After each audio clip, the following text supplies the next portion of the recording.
YouTube channel of Adarsh Navodaya education group. तो अभी तक हम लोगों ने पिछले लेक्चर्स में आवेश के गुण और हम लोगों ने कूलाम का नियम, सदिश निरूपण, उसकी एप्लीकेशन और एग्जाम्पल देखा था। अगर किसी को किसी भी एग्जाम्पल में या अन्य कोई क्वेश्चन में कोई प्रॉब्लम है तो आप कमेंट बॉक्स में क्वेश्चन डाल दीजिएगा, आपको सलूशन नेक्स्ट वीडियो में मिल जाएगा। तो आज हम लोग पढ़ेंगे कि अगर कई सारे आवेश हैं तो उनके मध्य लगने वाला जो बल है वो किस प्रकार प्रभावित होता है, और बहुआवेशों के कारण अध्यारोपण का सिद्धांत सीखेंगे। तो सबसे पहले हम देखेंगे कि अगर कई आवेश हो तो परिणामी बल क्या होगा।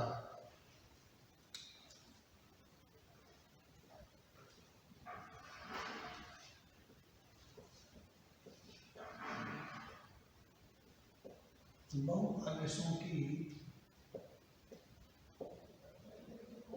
उपस्थिति के लिए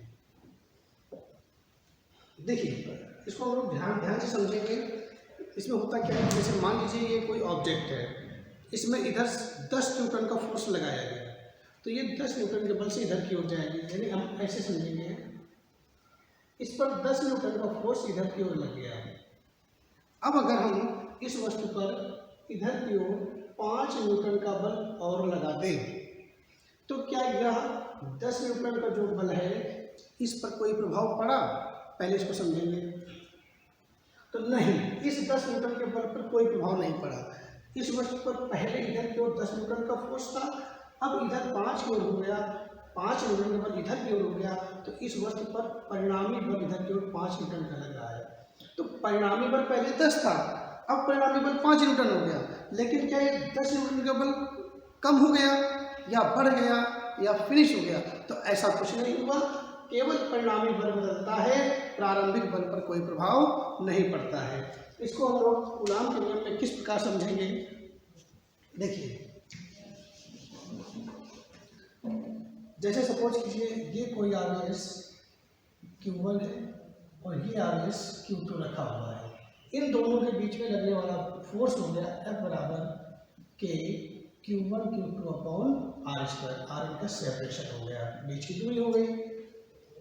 अब कोई तीसरा हमने आवेश Q3 यहाँ पर रख दिया, तो इसके मध्य लगने वाला बल, ये दूरी अगर मैं R' मान लूँ तो इसके बीच बल हो जाएगा F बराबर K Q1 Q3 upon R'²।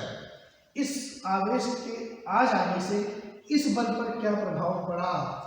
तो एक्चुअली इस आवेश के आ जाने पर इस बल पर कोई प्रभाव नहीं पड़ता, ये ऐसा का ऐसा रहेगा। पहले ये इधर जा रहा था, अब इसके आ जाने के कारण ये भी रिपल करता है तो इधर आएगा, और इन दोनों बलों के कारण परिणामी बल इधर की ओर हो जाएगा। तो F नेट इधर हो गया। तो इससे हमें क्या पता चलता है? तो एक लाइन में इसको हम ऐसे समझेंगे कि बहुआवेशों की उपस्थिति पर किन्हीं दो आवेशों के मध्य लगने वाला कूलाम बल अपरिवर्तित रहता है, उस बल पर कोई प्रभाव नहीं पड़ता है। हाँ, किसी आवेश पर परिणामी बल अवश्य बदल जाता है। तो यहाँ पर हम ये समझेंगे कि बहुआवेशों की उपस्थिति के कारण किसी एक आवेश पर लगने वाला परिणामी बल तो परिवर्तित हो जाता है, परंतु किन्हीं दो आवेशों पर लगने वाला बल अपरिवर्तित रहता है, अप्रभावित रहता है। अब हम लोग देखेंगे कि बहुआवेशों के कारण कूलाम बल कितना होगा। तो मल्टीपल चार्जेज,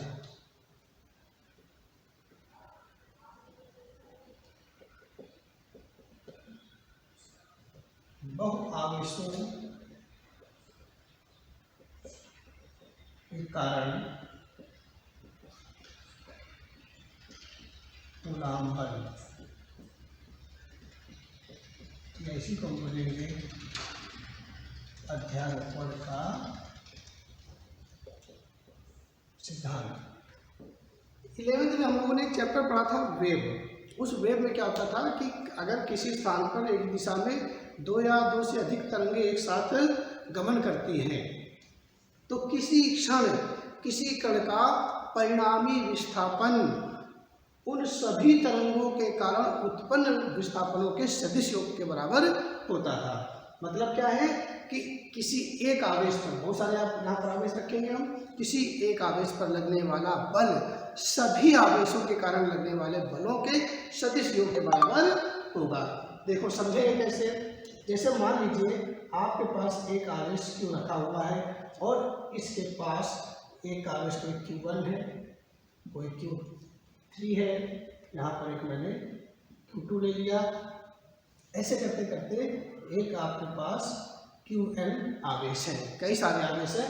अब ये सभी आवेश इस पर बल लगाते हैं, तो इस Q3 के कारण इस पर जो बल लगेगा वो हमने F3 मान लिया और इसकी डायरेक्शन क्या हो जाएगी, तो ये पोजीशन वेक्टर की दिशा मैंने R3 मान ली, तो ये R3 की डायरेक्शन पर हो जाएगा। Q1 के कारण इस पर जो बल लगेगा वो कुछ इस तरह लगेगा, इसको मैंने F2 मान लिया और इसकी जो डायरेक्शन हो जाएगी वो R1 मान लेते हैं, R1 हो जाएगा। Q2 के कारण इस पर जो बल है वो कुछ इस डायरेक्शन पर लगेगा, F2, इसकी हमने जो पोजीशन वेक्टर है वो R2 मान लिया।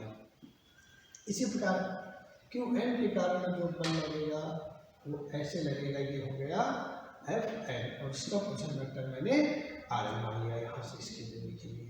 ओके, तो Q पर लगने वाला परिणामी बल कितना होगा, तो Q पर लगने वाला परिणामी बल बराबर Q1 के द्वारा लगाया गया बल प्लस Q2 के द्वारा लगाया गया बल प्लस Q3 के कारण लगाया गया बल, इसी प्रकार सभी आवेशों के कारण लगाए गए बल के योग के बराबर हो जाएगा। तो कैसे जोड़ेंगे इसको, तो Q1 के कारण Q पर बल, तो कैसे लिखा जाएगा, F1 बराबर K, पहला आवेश Q, Q1 अपॉन इसकी दूरी R1 का स्क्वायर, फोर्स की डायरेक्शन क्या हो जाएगी, जिधर R1 है उधर ही है, अगर ये माइनस साइन होता तो इधर क्यों हो जाता, पर डायरेक्शन क्या बोली जाएगी, along the line joining of both charges, दोनों आवेशों को मिलाने वाली जो रेखा होगी उसके अनुदिश फोर्स है, तो इसकी डायरेक्शन हमने लिख दिया R1 कैप। ओके, F2 तो यहाँ पर लिख देंगे Q2 के कारण Q पर बल कितना हो जाएगा, F2 बराबर K Q2 upon Q2 upon पीछे दूरी R2 स्क्वायर, R2 का कैप हो जाएगा, यहाँ पर R2 की डायरेक्शन हो जाएगी। Q3 के कारण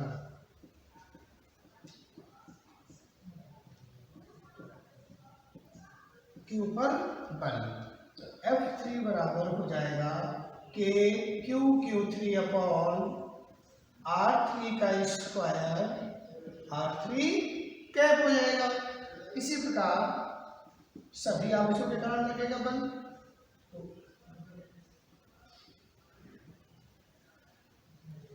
Qn के कारण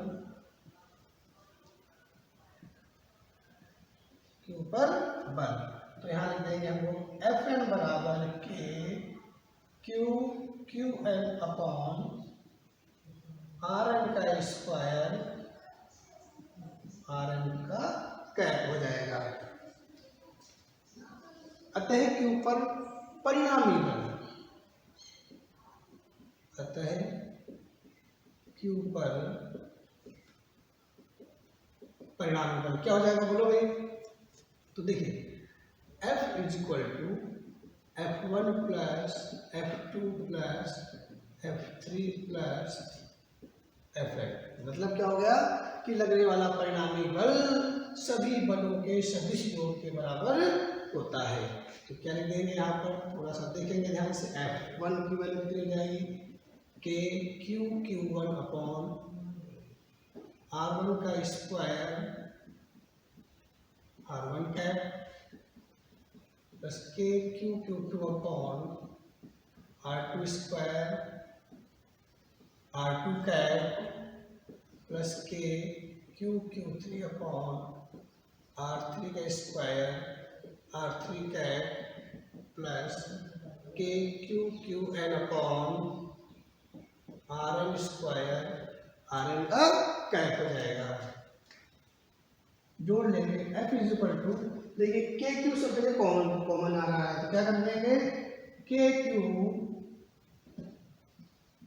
Q1 अपॉन R1 का square R1 cap plus Q2 upon R2 square R2 cap plus Q3 upon R3 square R3 cap plus Q1 upon Rn square Rn cap. आ गया। अब इसको हम लोग समेशन के फॉर्म में लिख देंगे, तो के क्यू, देखिए Q1 Q2 Q3 Q4, तो हमने इसको लिख दिया क्यू आई 1 1 2 2 3 3, यानी जहां पर ये क्यू आई है वहां पर आर आई ले लिया जाएगा। Q1 था R1 cap, Q2 R2 cap, Q3 R3 cap, यानी कि यहाँ पर हम लिख देंगे आर आई कैप, और ये बन जाएगा इसका समेशन। ठीक है, सम हो जाएगा। और आई की वैल्यू कितनी है, 1 से लेकर n तक। ये आ गया क्यू आवेश पर लगने वाला परिणामी बल। तो इससे हम लोग जो है, जैसे कई सारे आवेश किसी त्रिभुज के तीनों शीर्षों में रखे हों, चतुर्भुज के चारों शीर्षों में रखे हों, पंचभुज षटभुज कहीं भी हो, तो उनके कारण हम किसी एक पर आवेश पर लगने वाला बल इसकी सहायता से निकाल सकते हैं। जैसा कि हमने पिछले एग्जाम्पल में देखा था, घड़ी की जो गिनती लिखी होती है 12 तक, उस पर आवेश रखे थे और केंद्र पर क्यों आवेश रखा था, उस पर हमको बल निकालना था। तो हमने सब के कारण बल निकाले और सदिश करेंगे तो आंसर यही आएगा। नेक्स्ट, तो इसको ध्यान से देख लेंगे और किसी भी वीडियो को देखें, उसको समझे, पास करके एक बार उसको समझ लें ध्यान से, जहाँ पर समझ में नहीं आया है। तो नाउ दिस इज फिनिश।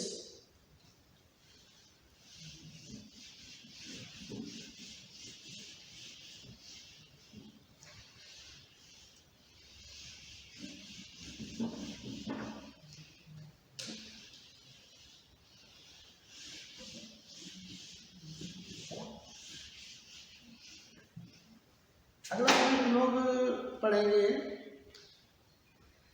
कि विद्युत क्षेत्र क्या होता है। देखिए कहीं पर लिखा होगा विद्युत क्षेत्र की तीव्रता या विद्युत क्षेत्र, दोनों एक ही बातें हैं, उनको आपको ध्यान से समझना है, उनका फॉर्मूले को समझना है। तो देखिए विद्युत क्षेत्र की तीव्रता क्या होती है। Electric field,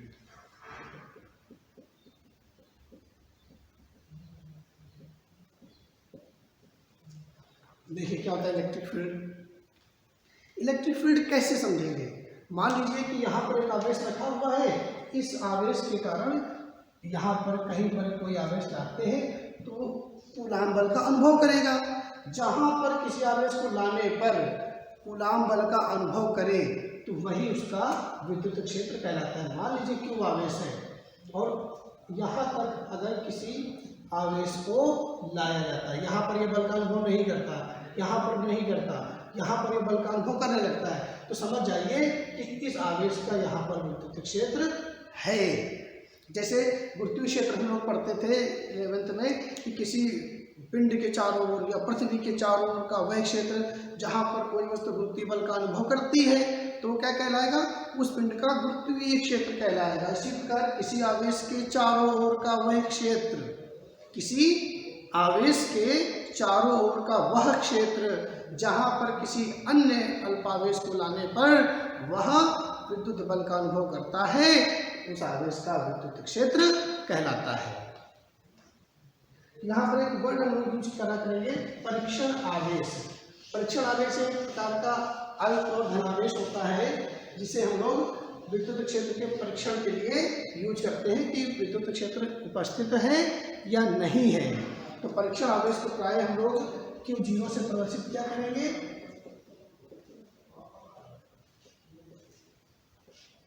test charge. ये एक प्रकार का बहुत छोटा और धनावेश होता है और इसी पर हम लोग देखेंगे बल लग रहा है या नहीं लग रहा है या कितना बल लग रहा है। तो विद्युत क्षेत्र की परिभाषा को, तीव्रता को इस प्रकार समझाएंगे कि किसी बिंदु पर विद्युत क्षेत्र की तीव्रता उस बिंदु पर उस आवेश पर, जो परीक्षण आवेश रखा गया है, उस पर लगने वाला बल और उस परीक्षण आवेश जिसको लाया गया है। देखिए अगर ये क्यू चार्ज है और क्यू नॉट को लाया यहाँ पर मैं, तो इसको लिखा जाएगा कौन में, निष्पत्ति में, अनुपात में इसको लिखा जाएगा, सोर्स चार्ज नहीं लिखा जाता है यहाँ पर।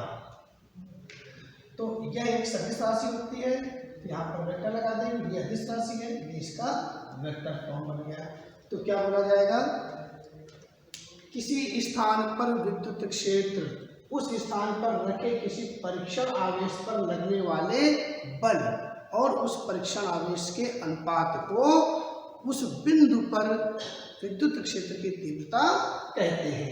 कुछ जगह ऐसे लिख दिया जाएगा कि यदि Q0 बराबर 1 कूलाम ले लिया जाए तो तीव्रता हो जाएगी F/1, E बराबर हो गया F। तो अब परिभाषा कैसे देंगे, अब परिभाषा ऐसे देंगे कि किसी एकांक धनावेश को किसी विद्युत क्षेत्र में रखने पर उस पर लगने वाले बल को ही उस स्थान पर विद्युत क्षेत्र की तीव्रता कहते हैं। यह एक सदिश राशि है। मात्रक क्या हो जाएगा बच्चों इसका, तो मात्रक इसका लिखा जाएगा, आप खुद देख सकते हैं, न्यूटन प्रति कूलाम। ये इसका मात्रक हो गया। और भी मात्रक होता है तो हम लोग आगे वोल्ट के फॉर्म में और आगे देखेंगे तो वहाँ पर नए मात्रक हमको प्राप्त होंगे। यहाँ पर हम इसको देखेंगे कि मात्रक न्यूटन प्रति कूलाम प्राप्त होता है। ओके बच्चों, विमा निकालते हैं इसकी। तो विद्युत क्षेत्र की विमा यानी ई की विमा कैसे समझेंगे, देखिए ये बल है और बटे आवेश, Q बराबर मैंने पहले बताया होता है I × T। तो Q की विमा हमेशा ध्यान रखिए 80 होती है। बल की विमा आपको mLT-2 होती है। तो E की विमा हो जाएगा बल की विमा, तो कितना हो जाएगा बच्चों, mLT-2 अपॉन आवेश की विमा हो जाएगी 80। तो इसकी विमा जो बनेगी वो कुछ ऐसा बन जाएगी,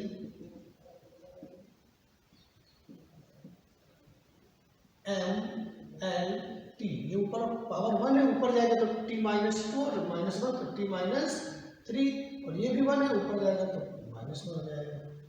तो विद्युत क्षेत्र की तीव्रता की विमा mLT-3 A-1 होगी। ये विमा आपको याद भी रखनी है, अगर एग्जाम में आता है तो आपको काफ़ी टाइम निकालना, लेकिन गलत नहीं होना चाहिए, भले ही निकालना पड़े लेकिन कोशिश होगी याद रहे। अब हम लोग तीव्रता का सूत्र निकालेंगे, किसी बिंदु आवेश के कारण तीव्रता कितनी होती है।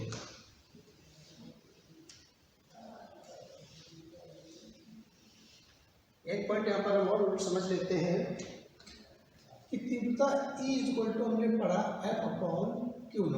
तो F बराबर हो गया Q0 मल्टीप्लाई विद तीव्रता। सुनिएगा ध्यान से, अभी हम लोग विद्युत क्षेत्र रेखाएं पढ़ेंगे तो वहाँ पर हम लोग तीव्रता की दिशा को भी समझेंगे।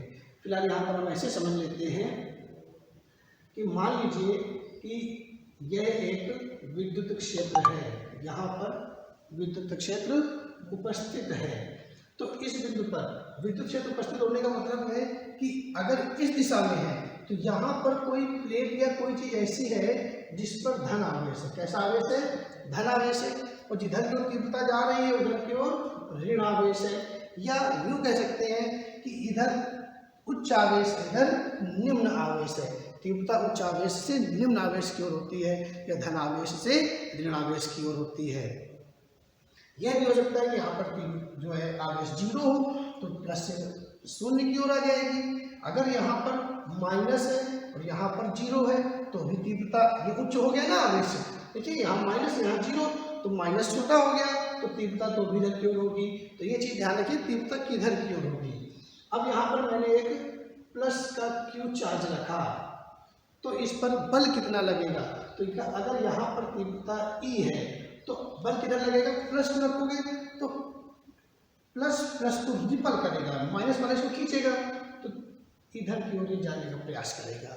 ओके, अब बल इधर की ओर लगा तो हम ये कहेंगे कि धन आवेश पर जो विद्युत बल होता है वह विद्युत क्षेत्र की तीव्रता के दिशा में लगता है।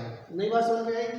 किसी विद्युत क्षेत्र में रखे धन आवेश पर लगने वाला बल विद्युत क्षेत्र की ही दिशा में होता है। कितना बल होगा? F बराबर क्यू ई। डायरेक्शन क्या बोलेंगे कि फोर्स की जो डायरेक्शन है वो तीव्रता की डायरेक्शन पर लग रहा है। अगर यहाँ पर मैं एक माइनस क्यू आवेश रखता हूँ तो माइनस वाला माइनस को रिपल करेगा, या यूँ मान लो कि प्लस वाला माइनस को अट्रैक्ट करेगा, तो यह बल इधर की ओर अनुभव करेगा। तो इस स्थिति पर लगने वाला बल F बराबर हो जाएगा क्यू ई। डायरेक्शन क्या हो जाएगी इसकी? डायरेक्शन हो जाएगी विद्युत क्षेत्र की विपरीत दिशा में बल लगेगा, तो हम लोग यहाँ पर माइनस लगा देंगे। ठीक है, तो तीव्रता की अपोजिट डायरेक्शन पर फोर्स हो गया। तो ये काफ़ी काम आता है। कहीं पर इलेक्ट्रॉन रखा होता है विद्युत क्षेत्र में, बताइए वो कितना बल का अनुभव करेगा, वो कितने त्वरण का अनुभव करेगा। तो अगर इस आवेश का द्रव्यमान m हो,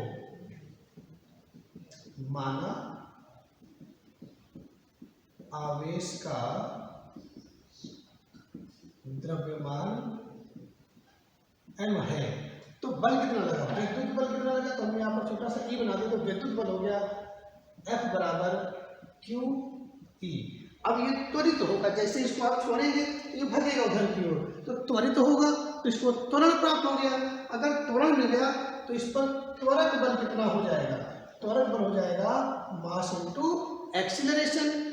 अब कितना बल इसको त्वरक बल मिला? जितना विद्युत बल था। भाई हमने एक्स्ट्रा को इस पर पुश थोड़ी करा है, हमने तो इसको रख करके छोड़ दिया है।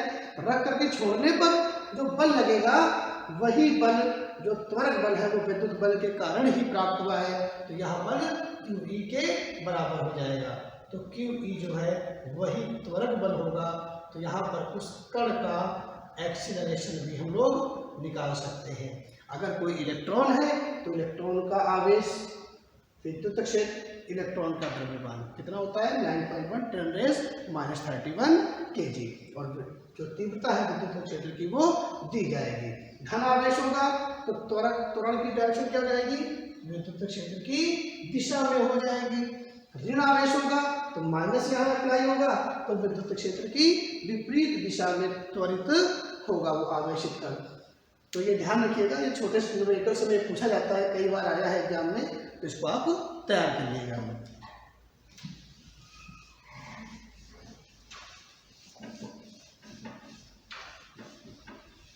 अब हम लोग देखेंगे जैसे बहु आवेशों के कारण हमने कूलाम बल जो ज्ञात किया है, उसी प्रकार हम बहु आवेशों के कारण हम लोग क्या करेंगे? तीव्रता निकालेंगे। तो बहु आवेशों के कारण किसी बिंदु पर तीव्रता तो कैसे निकालेंगे?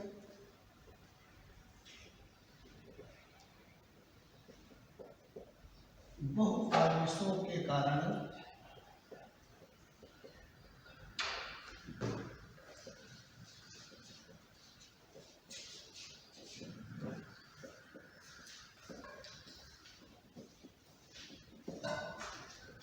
Intensity of electric field due to multiple charges. अगर बहुत सारे आवेश तो तीव्रता कितनी होगी?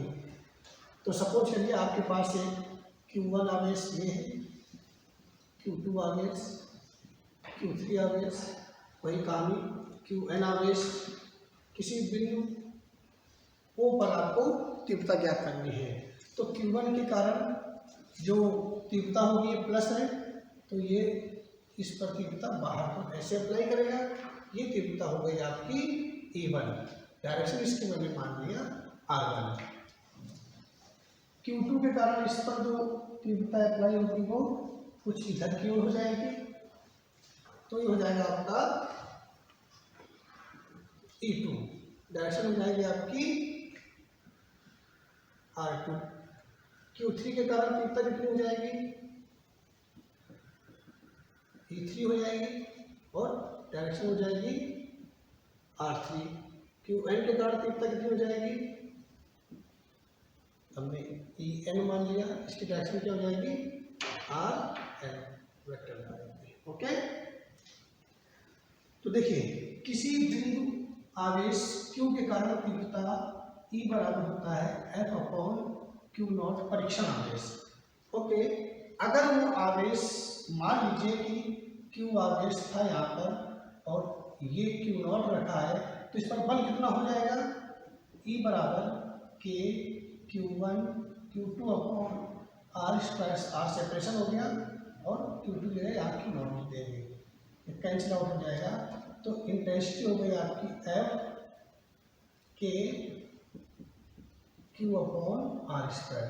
ये किसी Q आवेश के कारण किसी बिंदु पर तीव्रता होती है, सिंपल सी बात है। तो हम ये यहाँ अप्लाई करेंगे, तो देखिए कैसे लिखेंगे, Q1 के कारण बिंदु O पर तीव्रता, Q1 के कारण बिंदु O पर तीव्रता E1 बराबर K Q नॉट, तो ये तो कैंसिल हो गया। तो ये Q कौन सा है, स्रोत जिसके कारण तीव्रता उत्पन्न हो रही है। तो बिंदु O पर तीव्रता किसके कारण उत्पन्न हो रही है, Q1 के कारण। तो यहाँ पर हो जाएगा Q1 अपॉन R1 का स्क्वायर और R1 कैप। Q2 के कारण तीव्रता क्या हो जाएगी, E2 बराबर K Q2 upon R2 square और R2 कैप। Q3 के कारण तो E3 बराबर K Q3 upon R3 square R3 cap. इसी प्रकार Qn के कारण तीव्रता कितनी हो जाएगी, तो En बराबर K Q1 अपॉन Rn का स्क्वायर Rn कैप हो जाएगा। अतः बिंदु O पर परिणामी तीव्रता,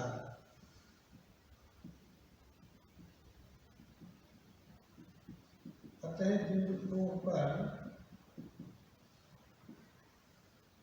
परिणामी तीव्रता, तो क्या लिखेंगे हम लोग, वही परिणामी तीव्रता सभी तीव्रताओं के सदिशियों के बराबर हो जाएगी।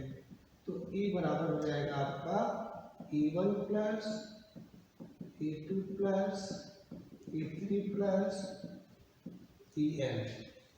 ओके, E बराबर हो जाएगा E1 की value K Q1 upon R1 square R1 cap plus K Q2 upon R2 square R2 cap plus K Q3 upon R3 square R3 cap plus K Q1 upon Rn square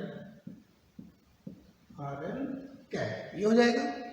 अब हम देखेंगे यहाँ पर K तो common आ जाएगा, तो E बराबर vector लगा देंगे यहाँ, E बराबर K कॉमन आ गया। अब देखो मैं एक लाइन डायरेक्ट कर देता हूँ, K कॉमन आ गया तो Q1 R1 R1 Q2 R2 Q3 R, तो क्या लिखूंगा मैं, QI अपॉन RI का स्क्वायर और RI का कैप, और यहाँ लग जाएगा समेशन। तो ये बिंदु O पर परिणामी तीव्रता आ गई, यानी बहु आवेशों के कारण परिणामी तीव्रता किसी बिंदु पर कितनी होगी, तो हम इस तरह से निकाल लेंगे। अब देखिए इसमें होता क्या है, ये कोई फॉर्मूला बहुत डेरिवेशन इतना इम्पोर्टेंट नहीं, जितना इम्पोर्टेंट इसकी एप्लीकेशन है न्यूमेरिकल्स में अप्लाई करें। जैसे आपको करके लाना है घर से और नहीं आए तब आप बताइएगा, तो मैं आपको ये सॉल्व करवा दूंगा। 8Q 2Q 3Q 4Q ये चार्जेज हैं किसी ए भुजा के स्क्वायर में, ठीक है। तो इसके केंद्र O पर तीव्रता कितनी होगी, तो मैं आपको बता दूं। पहले क्या करोगे, Q1 का तीव्रता निकालोगे, Q2 के कारण तीव्रता निकालोगे, Q3 के कारण तीव्रता निकालोगे, Q4 के कारण तीव्रता निकालोगे, फिर जो Q1 आया था इसके दोनों घटक निकालोगे, Q2 के दोनों घटक निकालोगे। इस प्रकार से आप सारे घटक निकाल करके आई और जे कैप में निकालेंगे। नहीं आएगा तो इसको मैं आपको कल सॉल्व करके बताऊंगा। एक पॉइंट आप देख लेंगे कि तीव्रता का दूरी के मध्य ग्राफ क्या होगा, तो ये पॉइंट और हम कर सकते हैं।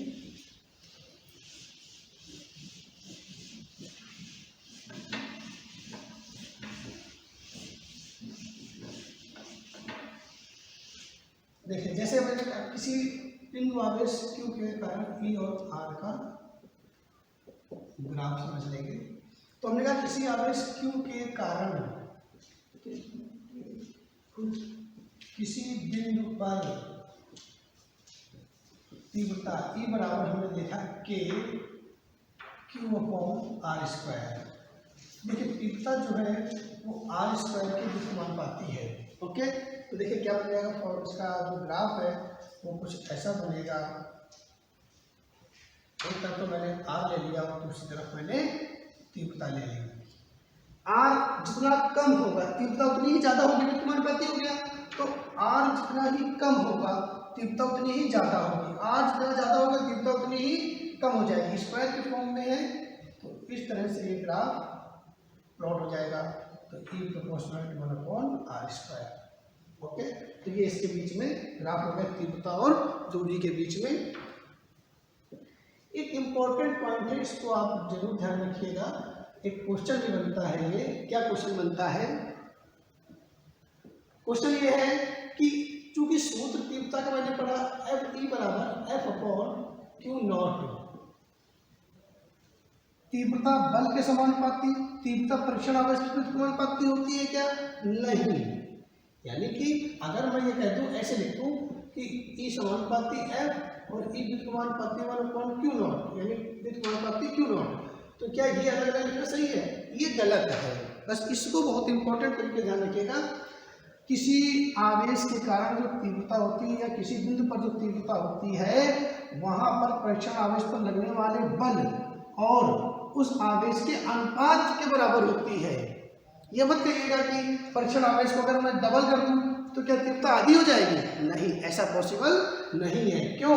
क्योंकि F बराबर लिखते हो K Q0/r², और जैसे ही आप E बराबर लिखोगे K Q0/r², और ये वाला Q0 लिखोगे आप।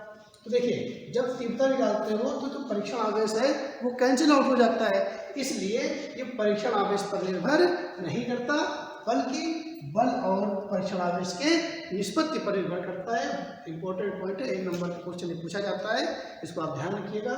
और अन्य किसी इन टॉपिक्स से क्वेश्चंस के लिए आप नीचे कमेंट पर क्वेश्चन लिख दीजिएगा, आपको उसका सोल्यूशन वीडियो और ऑडियो दोनों फॉर्म में मिल जाएगा।